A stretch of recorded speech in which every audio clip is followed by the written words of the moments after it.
It's funny, I used to busk on the corner of Water Street and George Street, right around the corner.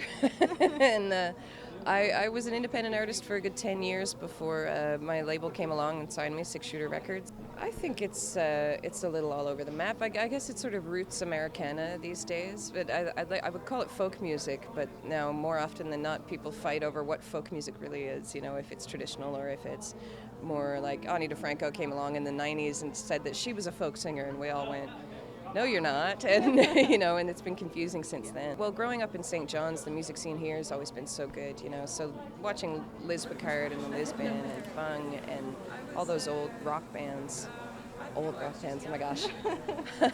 But there's so many local bands and such a great local scene here. The Thomas Trio and the Red Albino, those are the people that I could look up to when I was younger and say, okay, it is possible. It's poor, but it's possible.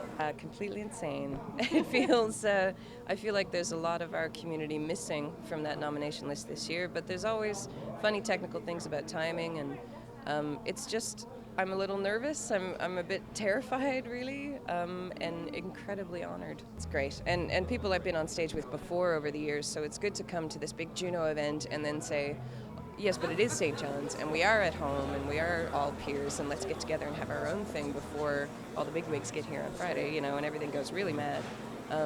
I love being on stage with those folks, and I hope we can do more of that.